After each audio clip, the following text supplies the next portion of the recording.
जब वो मोड़ साफ कर रहा होता है तभी वो पानी में एक चमकदार गले का लॉकेट देखता है जो देखने में बहुत महंगा लग रहा होता है। जमाल उसे निकालने की कोशिश करता है और इसी कोशिश में वो उस मोड़ के अंदर गिर जाता है और जब वो उस मोड़ से बाहर आता है तो वो देखता है कि वो किसी और ही जगह पहुंच गया है। दरअसल ये एक झील होती है। उसे लगता है कि गलती से वो कैसल वर्ल्ड जो कि नया पार्क बन रहा है वहां पहुंच गया है। अब जब वो पानी से बाहर निकलता है तो उसके सामने एक शराबी आता है जिसने पुराने जमाने के कपड़े पहने होते हैं। जमाल को लगता है कि कैसल वर्ल्ड ने नया थीम बनाया है जिसमें सब के सब पुराने जमाने के कपड़े पहनेंगे।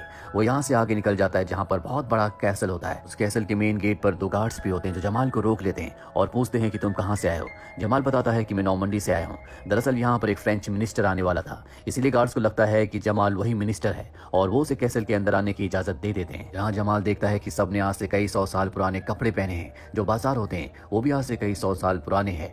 जमाल कैसल वर्ल्ड वालों से बहुत ज्यादा इंप्रेस हो जाता है और तभी उसकी नजर एक लड़की पर पड़ती है जिसका नाम विक्टोरिया है। वो विक्टोरिया के पास जाता है और जब वो विक्टोरिया से बात कर रहा होता है तभी यहाँ पर एक आदमी आ जाता है जो सब लड़कियों को छेड़ रहा होता है। दरअसल ये सेनापति है और वो विक्टोरिया के पास भी आता है, पर जमाल को उसकी ये हरकतें अच्छी नहीं लगती। जमाल कहता है कि अगर तुमने अपनी हरकतों को नहीं सुधारा तो इसका खामियाजा तुम्हें भुगतना होगा। वो अपनी तलवार निकालकर उसकी गर्दन पर रख लेता है। जमाल को पता है कि ये नकली तलवार है, इसीलिए उसकी तलवार से नहीं डरता और ये देखकर वहां पर जितने भी लोग होते हैं वो सब के सब उससे बहुत इंप्रेस हो जाते हैं और इसके बाद जमाल को किले के अंदर ले जाया जाता है। दरअसल उसकी बहादुरी देखकर उसे अब राजा के पास लाया जाता है जहाँ पर राजा के साथ उनकी बेटी यानी कि राजकुमारी भी होती है। राजा उसे देखकर बहुत इंप्रेस होते हैं। दरअसल राजा ने अपनी बेटी की शादी नॉर्मंडी के राजकुमार से तय की है, इसीलिए राजा को लगता है कि जमाल नॉर्मंडी के राजकुमार का आदमी है। वो उससे पूछते हैं कि राजकुमार कब तक आएंगे।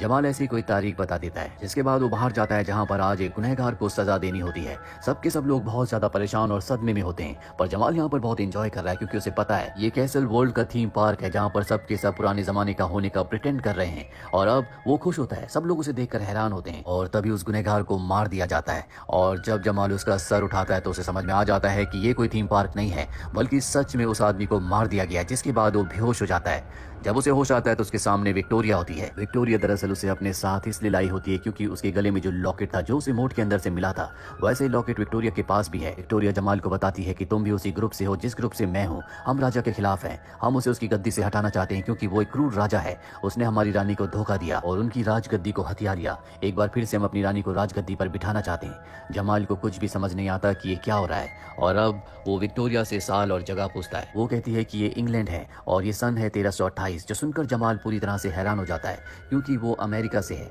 अमेरिका की नॉर्मंडी में उसका थीम पार्क है, लेकिन अब वो टाइम ट्रेवल करके सन 1328 इंग्लैंड में पहुंच चुका है। जमाल एक बार फिर से इस लॉकेट की मदद से टाइम ट्रेवल करके अपने देश, अपनी जगह, अपने टाइम में जाना चाहता है, लेकिन उसे नहीं पता कि वो वापस कैसे जाएगा। रात को कैसल में होने वाली पार्टी में राजा उसे बुलाते हैं, जहां पहुंचने के बाद जमाल बहुत ही अजीब डांस करता है। दरअसल वो 21st सेंचुरी का डांस कर रहा होता है और ये 14th सेंचुरी है। ये देखकर सब उससे बहुत इंप्रेस हो जाते हैं और उसी की तरह डांस करने लगते हैं। राजकुमारी जमाल से बहुत इंप्रेस हो जाती है और उसे कोने में ले जाकर अपने गले से लगा लेती है, पर तभी वहां पर सेनापति आ जाता है जो जमाल से नफरत करता है और कहता है कि तुमने राजकुमारी को छूने की कोशिश कैसे की। वो अपना खंजर निकाल लेता है। जमाल उससे बचने के लिए शैंडलियर की रस्सी से वहां से भागने लगता है, लेकिन गलती से वो राजा के ऊपर गिर जाता है और ये जमाल की खुशकिस्मती होती है क्योंकि ठीक उसी वक्त 2 लोग राजा को मारने वाले थे और इस तरह से गलती से वो राजा की जान बचा लेता है। राजा जमाल से बहुत ज्यादा इंप्रेस हो चुका है, इसीलिए सबसे पहले वो अपने सेनापति को उसकी पोस्ट से हटा देता है क्योंकि उसने सुरक्षा में सावधानी नहीं बरती और अब वो अपना नया सेनापति जमाल को बना देता है। जमाल सेनापति तो बन गया, लेकिन उसे नहीं पता कि सेनापति करता क्या है,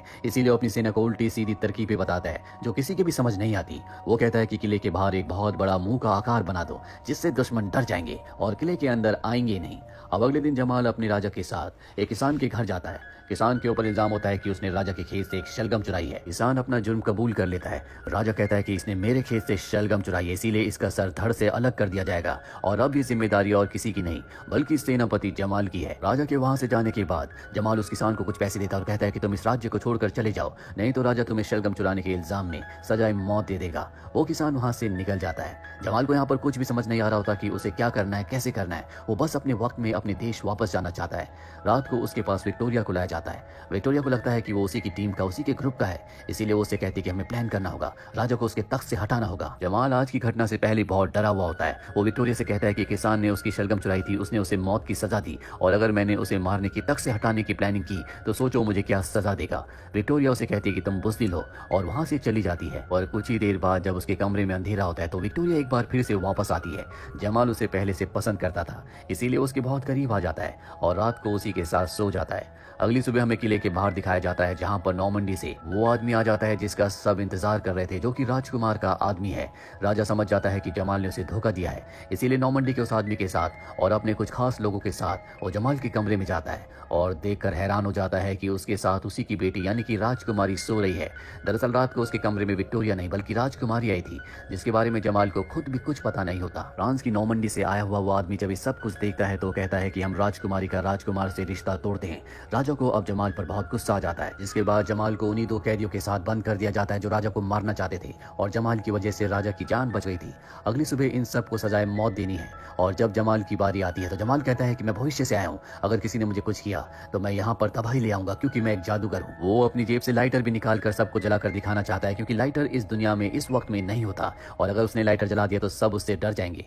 पर उसकी किस्मत अच्छी नहीं होती, उसका लाइटर जलता ही नहीं है और अब उसका सर कलम होने वाला होता है कि तभी जो सर कलम करने वाला वहां पर गार्ड होता है, उसके गले में सेब अटक जाता है और सबको लगता है कि जमाल एक असली जादूगर है, उसी ने अपने जादू से ऐसा किया है। सब लोग उससे डरने लगते हैं और तभी जलते हुए तीर आसमान से बरसने लगते हैं। दरअसल बाहर वो लोग होते हैं जिनके लोगों को यहाँ पर सजाए मौत दी जा रही होती है, जो लोग बंदी होते हैं। ये वही ग्रुप है जिस ग्रुप की विक्टोरिया है और विक्टोरिया भी जमाल को अपना ही ग्रुप का समझती है, इसीलिए वो जमाल और उन दोनों लोगों को जिन्होंने राजा को मारने की साजिश की थी यहाँ से लेकर किले से बाहर निकल जाती है। और अब बाहर आने के बाद जमाल उस आदमी से मिलता है जो झील से निकलने के बाद पहली बार उसे मिला था, जो कि शराबी है। जमाल को पता चलता है कि बहुत बड़ा योद्धा है, पहले रानी का सबसे खास सिपाही यानी कि उसका सेनापति हुआ करता था और जब राजा ने धोखे से रानी की राजगद्दी को हथियाया तो उसने उसके वफादार सेनापति को भी निकाल दिया, जिसके बाद उसने अपने आप को शराब में डुबा लिया। अगले दिन जमाल देखता है कि सेनापति को 3 लोग परेशान कर रहे हैं। वो उनसे लड़ने की कोशिश करता है पर वो जमाल को मारने लगते हैं। सेनापति का खोया हुआ सोया हुआ जमीर जाग उठता है, वो उन तीनों को मारकर वहां से भगा देता है और अब जमाल सेनापति को लेकर उस जगह आता है जहां पर सारे बागी होते हैं। पर ये देखते हैं कि राजा के लोगों ने यहाँ पर तबाही मचा दी होती है, साथ ही वो विक्टोरिया को पकड़ कर ले गए होते हैं। सब के सब हताश हो जाते हैं पर तभी रानी जो इन्हीं के बीच में छुप कर रह रही होती है वो अपना नकाब हटाती है और कहती है कि हमें राजा के अत्याचार को खत्म करना होगा, हम सबको मिलकर लड़ना होगा। और अब इस सब के सब किले के ऊपर हमला करने की तैयारी करना शुरू कर देते हैं और जल्दी वो दिन आता है जब ये किले के ऊपर हमला करते हैं। ये राजा के सिपाहियों से लड़ते हैं और उनसे जीतना इतना आसान नहीं है और जब रानी की सेना वीक हो रही होती है तभी घोड़े पर एक ब्लैक नाइट आता है। दरअसल इस जगह एक ब्लैक नाइट की कहानी बहुत मशहूर है जो अपने मुंह से आग निकालता है, उसका कोई भी सामना नहीं कर सकता और ब्लैक नाइट को देखने के बाद जो अपने मुंह से आग के शोले भी निकाल रहा होता है, सबके सब लोग उससे डरने लगते हैं। राजा के सिपाही पीछे हटने लगते हैं पर तभी गलती से ब्लैक नाइट एक लकड़ी से टकरा कर नीचे गिर जाता है और उसका हेलमेट भी उतर जाता है और ये कोई ब्लैक नाइट नहीं बल्कि ये जमाल होता है। दरअसल जमाल ने भी उस ब्लैक नाइट की कहानी सुनी थी जिसके सामने कभी कोई नहीं टिक पाता, इसीलिए उस भेष में आ गया था और अब सबको पता चल चुका है कि ये जमाल है। वहीं किले के ऊपर हमें राजा को दिखाया जाता है जो अपने पुराने सेनापति के साथ होता है।